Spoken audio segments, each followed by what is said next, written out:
प्रणाम स्वामी जी। हम आपसे कुछ जानना चाहते हैं। बैठिए।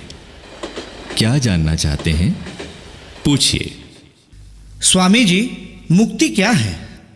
मुक्ति का अर्थ है पूर्ण स्वाधीनता, अर्थात शुभ और अशुभ दोनों प्रकार के बंधनों से मुक्त हो जाना। स्वामी जी, क्या मूर्ति पूजा के द्वारा मुक्ति लाभ हो सकता है?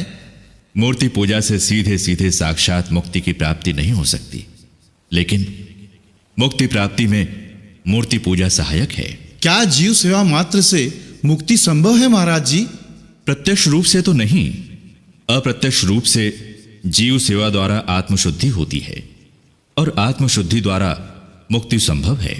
स्वामी जी, हमारे चरित्र का सर्वोच्च आदर्श क्या होना चाहिए? त्याग और सेवा। माया क्या है स्वामी जी? अज्ञान ही माया है। महाराज, सद्गुरु किसे कहेंगे? सद्गुरु वो है जिसे गुरु परंपरा से आध्यात्मिक शक्ति प्राप्त हुई है। स्वामी जी, गुरु किसे कह सकते हैं? जो तुम्हारे भूत भविष्य वर्तमान सुधार दे, वो गुरु है। स्वामी जी, कर्म में हमारी भावना कैसी होनी चाहिए? परोपकार मूलक, करुणा मूलक या अन्य भाव?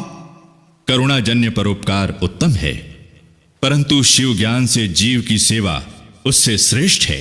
महाराज, तपस्या किसे कहते हैं? उसका स्वरूप क्या है?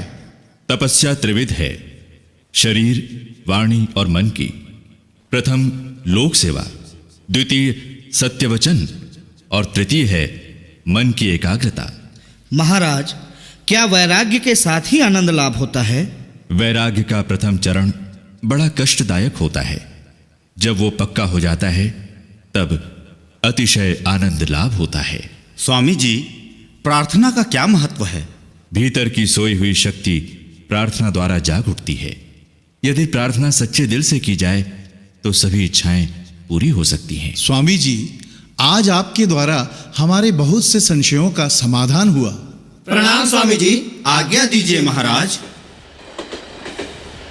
क्या तुम्हें भी कुछ पूछना है भाई? अपराध क्षमा हो महाराज, मुझे अपने बारे में नहीं आपके बारे में पूछना है। निसंकोच पूछो, क्या पूछना चाहते हो? महाराज, इस प्लेटफॉर्म में झाड़ू लगाते हुए मैं देख रहा हूं, सुबह से शाम तक आप लोगों से लगातार बातचीत किए जा रहे हैं। इस बीच आपने ना कुछ खाया ना पिया। इसे देखकर मुझे दुख पहुंचा है। इतने सारे लोग आपके पास आए और गए, पर किसी ने नहीं सोचा स्वामी जी ने कुछ खाया पिया है या नहीं। किसी ने नहीं पूछा महाराज। जैसी प्रभु की इच्छा। महाराज, यदि आज्ञा हो तो मैं सारे सामान ले आता हूं। आप भोजन बना लें, खाना खा लें। तो मुझे भोजन कराना चाहते हो तो सामान लाने की जरूरत नहीं है भाई, अपने घर से ही रोटी बनाकर ले आओ। महाराज, मैं अछूत जाति का हूं। अपने हाथ से बनाई रोटी आपको खिलाऊंगा तो मुझे पाप लगेगा। लोगों को यदि पता चला तो मुझे परिवार से ही जिंदा नहीं छोड़ेंगे महाराज। चिंता मत करो भाई, तुम्हें कोई पाप नहीं लगेगा और कोई तुम्हारा बाल भी बांका नहीं करेगा। महाराज, मैं नीच पापी, मेरा छुआ हुआ खाना आप कैसे खाएंगे महाराज? तुम इसकी चिंता मत करो। मनुष्य को पापी कहना ही बड़ा पाप है। जाओ, मैं सचमुच भूखा हूं।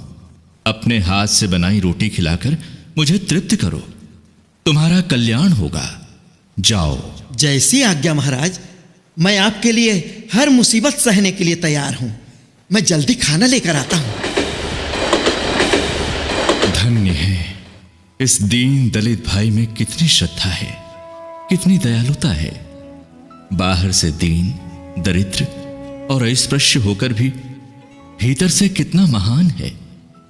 मगर अफसोस, युगों से ऊंची जाति वालों की ठोकरें खा खाकर ये भूल बैठे हैं कि वे भी मनुष्य हैं। ऐसे जन समुदाय की घोर उपेक्षा ही हमारा सबसे बड़ा राष्ट्रीय पाप है और हमारे पतन का भी यही सबसे प्रमुख कारण है। काश कि हम समझ सकते, दुनिया को जीतने के लिए बुद्धि नहीं, हृदय चाहिए, मनुष्यता चाहिए, मनुष्यता। लीजिए महाराज। आ गए भाई, लाओ। ओम ब्रह्मार्पणम ब्रह्म हविर्ब्रह्माग्नौ ब्रह्मणाहुतम ब्रह्मैव तेन गंतव्यम ब्रह्म कर्म समाधिना। ओम। रुकिए स्वामी जी, रुकिए। स्वामी जी, आप एक नीच जाति के हाथ का छुआ खाकर घोर पाप कर रहे हैं। घोर पाप? कैसा घोर पाप भाई?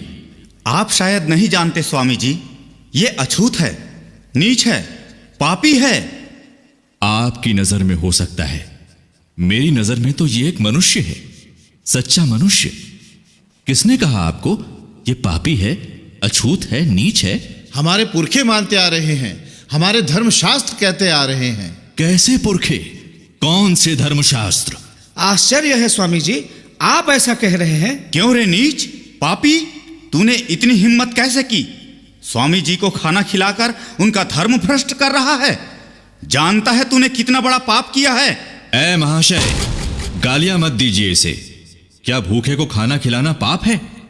यदि ऐसा समझते हो तो लानत है तुम्हारी समझ पर। क्या तुम लोगों में जरा भी मनुष्यता है? मनुष्यता तो इस गरीब में है जिससे मेरी भूख देखी नहीं गई और अपने घर से खाना ले आया। ऐसे ही हृदयवान लोग देश के आधार हैं। ये जो किसान हैं, मजदूर हैं, ये अछूत जिन्हें तुम कहते हो, इन लोगों की कर्मशील आत्मनिष्ठा तुम लोगों की तुलना में कहीं अधिक है। वास्तव में यही लोग राष्ट्र की रीढ़ हैं। ये लोग भ्रामक बीमारियों से बर्बाद हो जाओगे। रहने दीजिए महाराज, किस किस को समझाएंगे आप? नहीं भाई, मैं अपने सामने मनुष्यता का अपमान होते नहीं देख सकता। भद्रजनों, जरा सोचो, ये बेचारे सैकड़ों वर्षों से अपनी सेवाओं के बदले चुपचाप उपेक्षा और अत्याचार सहते चले आ रहे हैं और उफ तक नहीं करते। इन्हें ही तुम पापी, नीच और अछूत समझते हो, उनका तिरस्कार करते हो, इन्हें गालियां देते हो। कैसे मनुष्य हो तुम लोग? मुझे तो तरस आता है तुम लोगों की बुद्धि पर। स्वामी जी, हमें क्षमा करें। आपने हमारी आंखें खोल दी स्वामी जी, हमें क्षमा करें, क्षमा करें प्रभु। क्षमा मुझसे नहीं, इससे मांगो। और यदि सचमुच प्रायश्चित करना चाहते हो तो इस रोटी को महाप्रसाद समझकर खाओ। भद्रजनों, मेरी चेतावनी याद रखना। यदि अपने राष्ट्र को फिर से गौरव के सिंहासन पर देखना चाहते हो तो इन उपेक्षित लोगों को हृदय से लगाना होगा, तभी तुम सच्चे मनुष्य कहलाने के हकदार होगे। अब लो, रोटी के टुकड़े को ग्रहण करो और राष्ट्रीय पाप का प्रायश्चित करो। लो, खाओ, तुम भी खाओ, अपनी अज्ञानता दूर करो। उठो धरा के पूत स्वर्ग के, वैभव को ललकारो। अपने श्रम से इस धरती माता के भाग्य सवारो।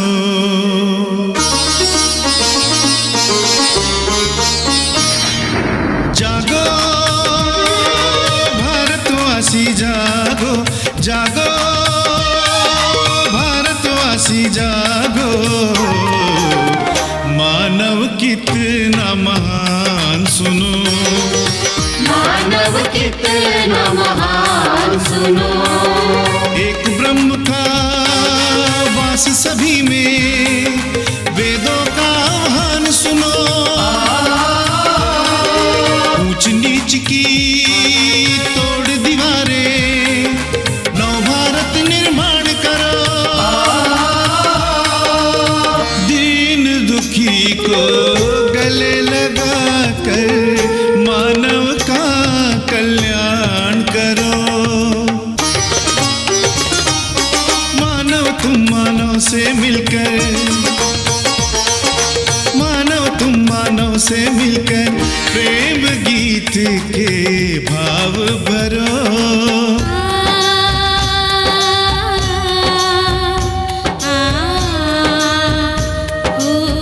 राष्ट्र सृजन का मंत्र यही है, नवयुग का उत्थान करो।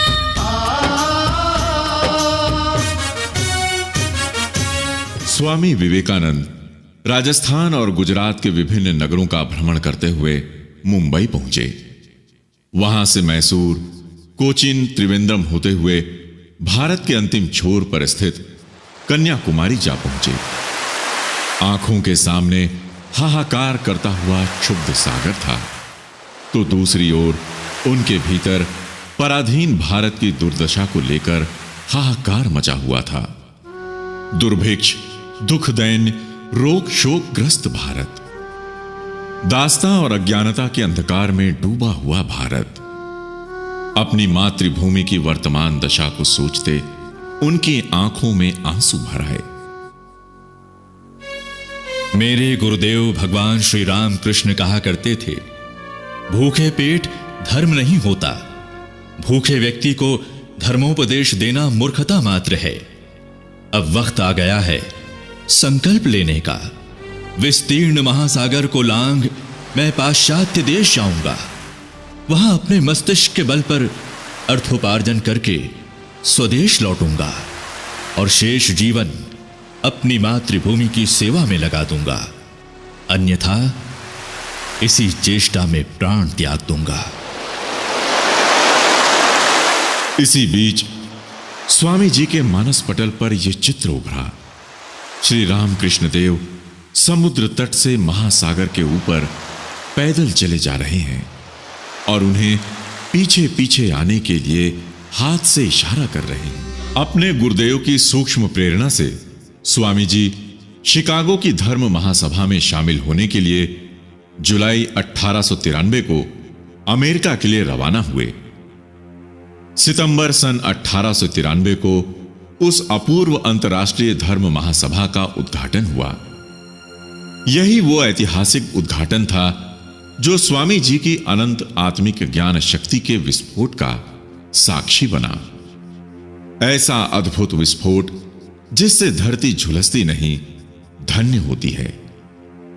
किसी माला में गूंथे मनकों के बीच चमकते हीरे की तरह स्वामी जी बोलने के लिए मंच पर जब खड़े हुए, कुछ क्षणों के लिए वे स्तब्ध हो गए।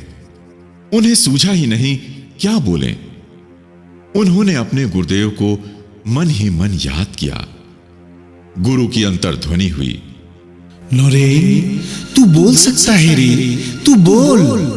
तत्काल स्वामी जी ने आत्मविश्वास के साथ बोलना प्रारंभ किया और चमत्कार हो गया। अमेरिका वासी मेरी बहनों और भाइयों,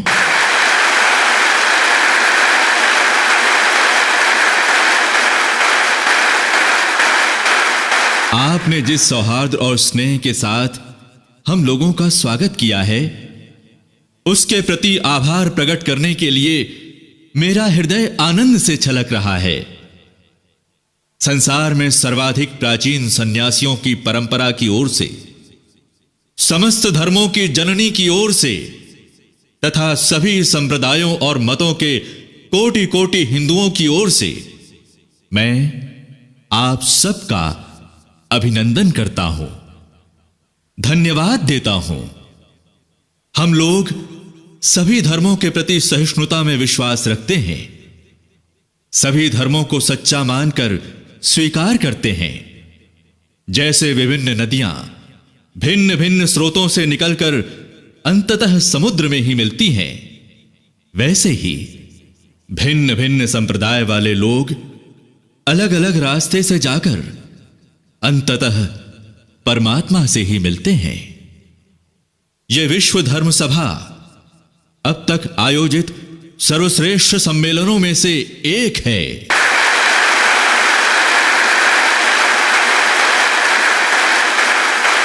यह विराट धर्म सभा अपनी मूल भावना में स्वतः ही हमारी गीता के इस अद्भुत उपदेश का प्रतिपादन करती है, जिसमें कहा गया है, जो कोई मेरी ओर आता है, चाहे जिस भी प्रकार हो, मैं उसको प्राप्त होता हूं। भिन्न भिन्न मार्गों द्वारा प्रयास करते हुए वे अंततो गत्वा मुझे ही प्राप्त करते हैं। मैं अपने अंतःकरण से आशा करता हूं, आज की सुबह हम सभी के सम्मान में जो घंटा ध्वनि हुई है, वो समस्त धर्मांधता का, मनुष्यों के सारे अत्याचारों और कटुताओं का मृत्यु निनाद साबित होगी।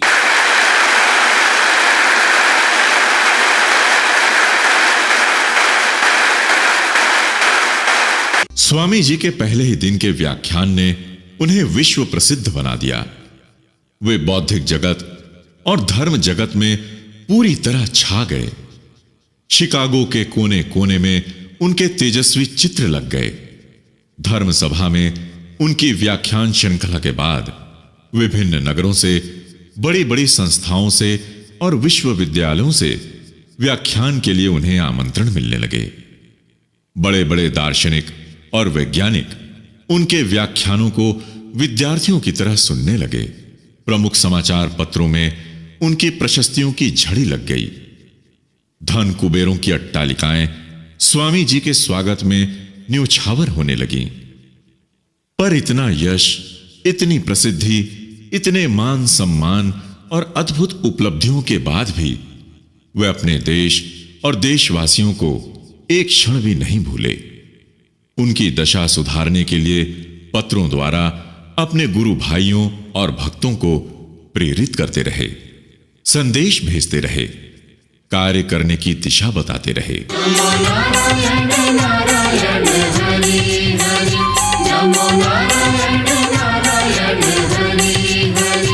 तेरी लीला सबसे न्यारी न्यारी, हरी हरी तेरी महिमा सबसे न्यारी न्यारी, हरी हरी। 4 वर्षों तक अपने आध्यात्म ज्ञान की तेजस्विता से विश्व को चकाचौंध करने के बाद स्वामी जी अपने देश भारत लौटे। भारत की धरती पर जैसे ही उन्होंने कदम रखा, सबसे पहले इस विश्व विजेता ने अपनी मातृभूमि की माटी को माथे से लगाया, धरती को साष्टांग प्रणाम किया। श्रद्धा से उनका हृदय पुलकित हो उठा, उनकी आंखें सजल हो उठीं और अपने महान भारत के प्राचीन स्वरूप की स्मृति में उनका मन डूब गया। सुजलाम सुफलाम मलयज शीतलाम, सुजलाम सुफलाम मलयज शीतलाम, सस्य श्यामला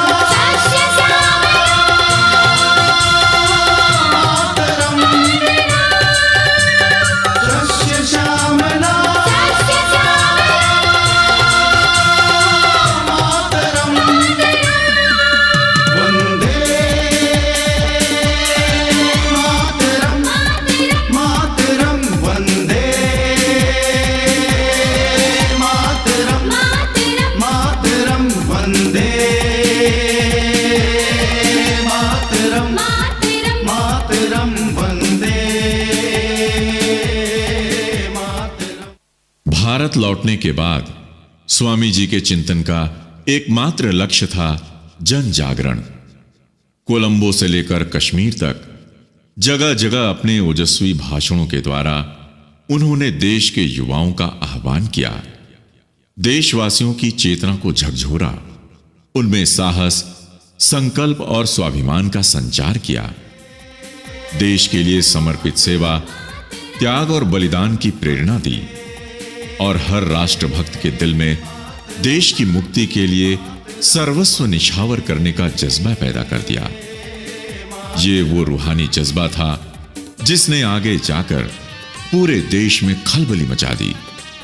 पूरा देश मुक्ति के लिए, संघर्ष के लिए संकल्पबद्ध उठा था। पूरे देश में राष्ट्रभक्ति की आंधी चल पड़ी थी।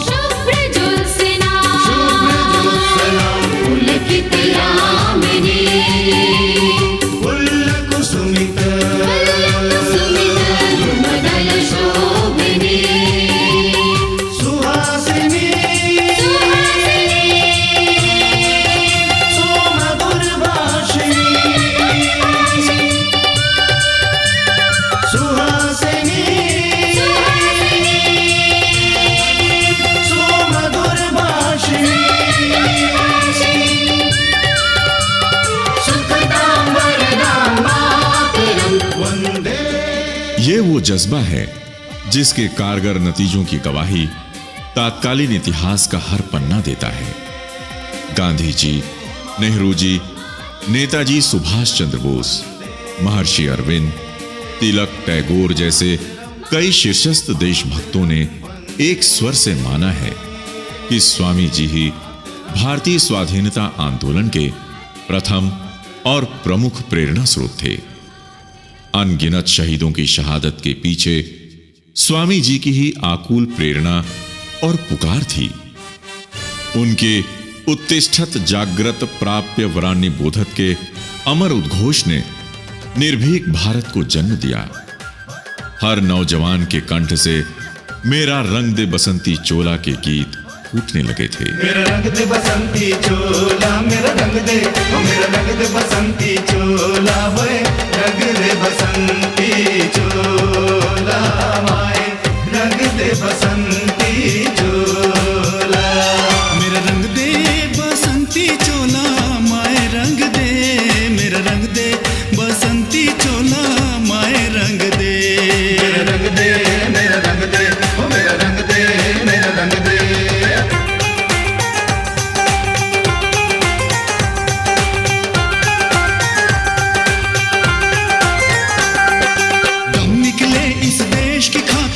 इतना अरमान है, हम निकले इस देश की खातिर, बस इतना अरमान है। एक बार इस राह में मरना 100 जन्मों के समान है। एक बार इस राह में मरना 100 जन्मों के समान है। देख के वीरों की कुर्बानी, देख के वीरों की कुर्बानी, अपना दिल भी डोला। मेरा रंग दे बसंती चोला, मेरा रंग दे बसंती चोला, मेरा रंग दे, ओ मेरा रंग दे बसंती चोला, वे रंग दे बसंती चोला, माए रंग दे बसंती चोला। भारत की धरती से प्यार करने वालों, सुधारकों, देशभक्तों, क्या तुम हृदय से अनुभव करते हो कि देवों और ऋषियों की करोड़ों संतानें आज पशुतुल्य हो गई हैं? क्या तुम अंतर्मन से अनुभव करते हो कि अज्ञानता और दासता के काले बादलों ने पूरे भारत को ढक रखा है? क्या देश की गुलामी ने तुम्हें पागल बना दिया है? इस स्थिति की चिंता में तुम्हें अपने नाम, यश, धन, संपत्ति, यहां तक कि अपने शरीर की भी सुधि नहीं रही। यदि तुम्हें ऐसा हुआ है तो तुम सचमुच धन्य हो। तुम भारत मां के सपूत कहलाने के सच्चे हकदार हो। अब केवल तुम्हें जागने की दरकार है। जागो, तुमको जगा रही है ये बेचैन दिशाएं, अगवानी का शंख फूंकती हर पल बही हवाएं। जागो, तुमको जगा रही है ये बेचैन दिशाएं, अगवानी का शंख फूंकती हर पल बही हवाएं। जागो, पूरा देश प्रतीक्षा में अकुल व्याकुल है। जागो, पूरा देश प्रतीक्षा में अकुल व्याकुल है। जागो हलधर के बेटों रे, जागो हलधर के बेटों रे, जन जागृति का पल है। जन जागृति का पल है। कुछ भी दुर्लभ नहीं सिर्फ है, कुछ भी दुर्लभ नहीं सिर्फ है जगने की दरकार। साथियों जागो फिर एक बार, साथियों जागो फिर एक बार। जागो फिर एक बार, साथियों जागो फिर एक बार, साथियों जागो फिर एक बार। मेरे देशभक्त युवा वीरों और वीरांगनाओं, मैं तुम्हारे कंधों पर निर्धन, निरक्षर, पददलित और अत्याचार पीड़ितों की प्राणपण से सेवा का उत्तरदायित्व सौंप रहा हूं। जाओ, इसी मुहूर्त उस पार्थ सारथी के मंदिर में जो गोकुल में दीन दुखियों और असहाय गोप गोपिकाओं के प्राण सखा थे, जिन्होंने बुद्ध अवतार में राज पुरुषों का आमंत्रण ठुकराकर एक गणिका का निमंत्रण स्वीकार किया और उसका उद्धार किया था। जाओ, इसी क्षण जाकर उन्हें साष्टांग प्रणाम करो, जिनके लिए वे युग युग से अलग अलग रूपों में अवतार लेते रहे हैं। भारत के करोड़ करोड़ दीन दुखी, पतित और उत्पीड़ितों के उद्धार के लिए इसी क्षण व्रत ग्रहण करो, प्रण करो, उन्हें उबारो जो दिन पर दिन डूब रहे हैं, दिन रात क्रंदन कर रहे हैं, हर पल हर क्षण आंसू बहा रहे हैं। ऐसे कोटि कोटि असहाय देशवासियों को सहारा दो, ढांढस दो और प्रभु को धन्यवाद दो, जिन्होंने तुम्हें सेवा करने के योग्य बनाया। तभी, केवल तभी तुम्हारा जन्म लेना सार्थक होगा। अनवरत आंधी और तूफान की तरह कार्य करते स्वामी जी का शरीर क्लांत हो चुका था। अपने 2 दशक के कार्यकाल में उन्होंने जो कर दिखाया, वो पिछले 1000 वर्षों में भी संभव नहीं हो पाया था। भारत और विश्व को उनका अवदान चमत्कार से कम नहीं।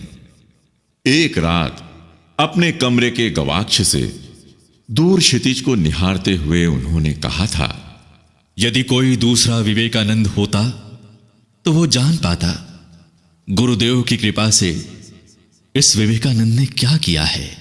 सचमुच इतनी कम उम्र में ज्ञान, कर्म, भक्ति और प्रेम के प्रकाश से पूरी दुनिया को आलोकित कर देने वाले किसी महापुरुष की मिसाल मानवीय इतिहास के पन्नों में ढूंढना मुश्किल है।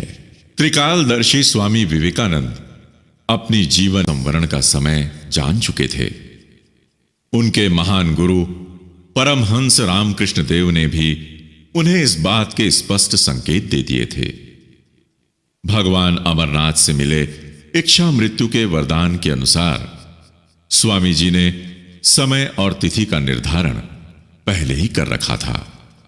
वो क्षण करीब आ पहुंचा।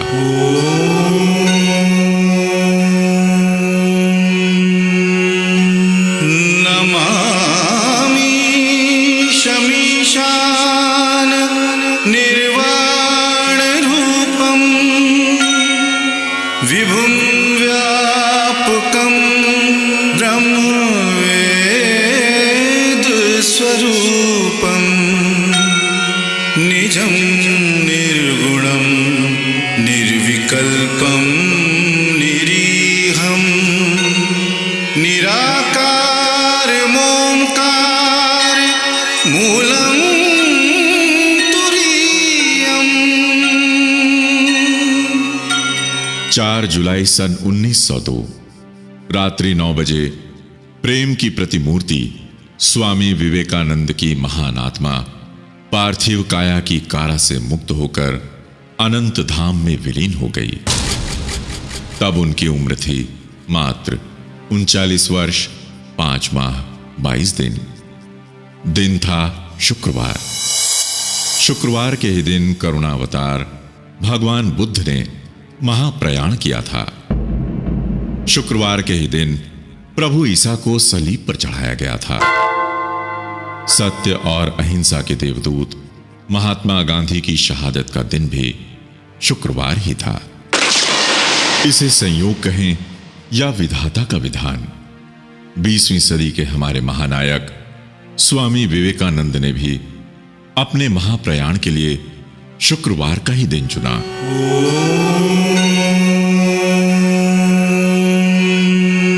विश्व को सम्मोहित कर देने वाले स्वामी विवेकानंद का सुदर्शन शरीर आज हमारे बीच नहीं है, पर कश्मीर से कन्याकुमारी तक, असम से सौराष्ट्र तक, देश की 10 दिशाओं में उनके अमर आह्वान की अनुगूंज आज भी सुनी जा सकती है। मेरे भारतवासियों, निर्भीक बनो, साहसी बनो, गर्व के साथ कहो मैं भारतीय हूं। हर भारतीय मेरा भाई है। भारतीयता मेरे जीवन की सांस है। भारत के देवी देवता मेरे ईश्वर हैं। भारतीय समाज मेरे बचपन का झूला है। भारत की धरती मेरे यौवन की फुलवारी है। भारत के तीर्थ मेरे बुढ़ापे की काशी है। हे जननी, हे भारत माता, मेरी दुर्बलता, मेरी निर्बलता, मेरी पौरुषहीनता दूर करो। मुझे मनुष्य बना दो मां, मनुष्य। मेरे प्रिय मित्रों, याद रखो, जीवन की अवधि अल्प है, शरीर का अंत निश्चित है, पर आत्मा अजर, अमर और अनंत है। आओ हम अपने आगे एक महान आदर्श खड़ा करें। यह आदर्श है त्याग और सेवा, मानव सेवा के लिए सर्वस्व त्याग। इस आदर्श के लिए अपने जीवन का एक एक पल, एक एक क्षण न्योछावर कर दें, समर्पित कर दें, उत्सर्ग कर दें। हे धरती के सूरज, पृथ्वी के शहंशाह सन्यासी स्वामी विवेकानंद, शत शत बार तुम्हें नमन करते हैं।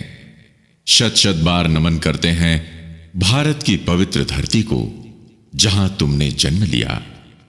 स्वामी, हम तुम्हें कभी भूल नहीं पाएंगे। कैसा खेल रचाया रचाने वाला, कैसा खेल रचाया जी, कैसा खेल रचाया रचाने वाला, कैसा खेल रचाया जी। आएगा रचाने वाला, कैसा खेल रचाया जी। आएगा रचाने वाला, कैसा खेल रचाया जी। नारायण धरती माइस नरेन नाम धराए जी, जगला तारे बर जीवो विवेकानंद कहे